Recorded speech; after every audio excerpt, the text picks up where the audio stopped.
Bueno, y luego de calcular entonces los ejes principales de inercia, que sería lo que está en rojo, el eje IG, el eje XG, vamos a pasar a poder calcular la resistencia de esta figura compuesta, que justamente hicimos todo este lío anterior para poder encontrar cuál es la resistencia, o sea, los momentos de inercia, tanto en X como en Y, de la figura compuesta por este rectángulo más este rectángulo.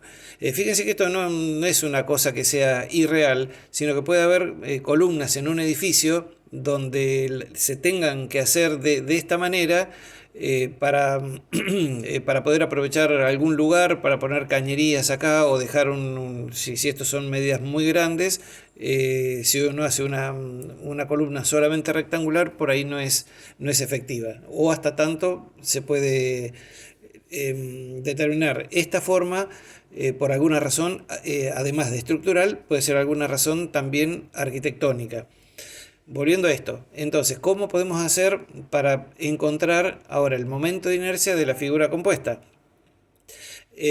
Vamos a aprovechar el teorema de Steiner, donde podemos encontrar mediante momentos cómo se puede lograr determinar el momento de inercia JXG y el momento de inercia JIG.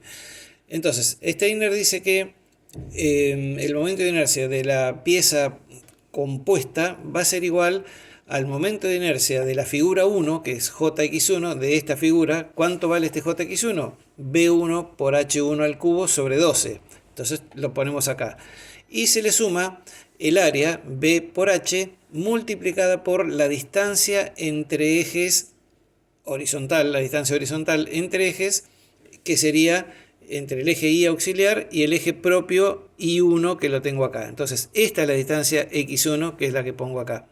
Y le sumo el momento de inercia de la figura 2, que es B2 por H2 al cubo sobre 12, más el área 2, B2 por H2, multiplicada por la distancia entre ejes.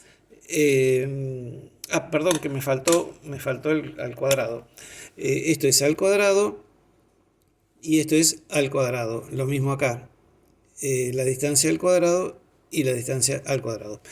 Entonces, decíamos que es el momento de inercia Jx2 más el área por el cuadrado de la distancia entre ejes verticales.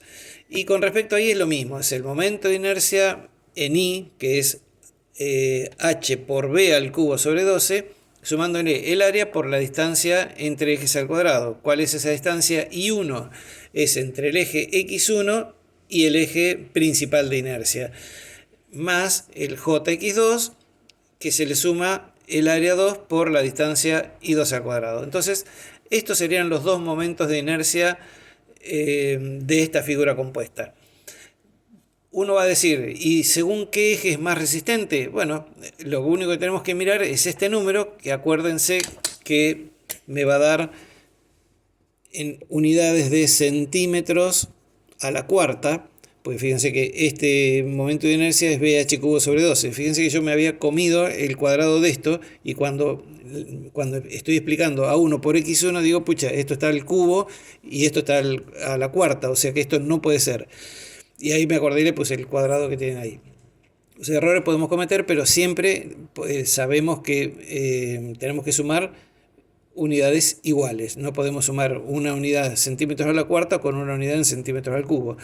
Bueno, entonces con esto decimos que nos queda un valor XG en centímetros a la cuarta y otro valor para JIG también en centímetros a la cuarta. Entonces, si me preguntan cuál es el eje que resiste más, es tan simple como comparar este número con este número. Si este número es superior a este, yo digo que según el eje X, este perfil compuesto resiste más que según el eje Y, y viceversa.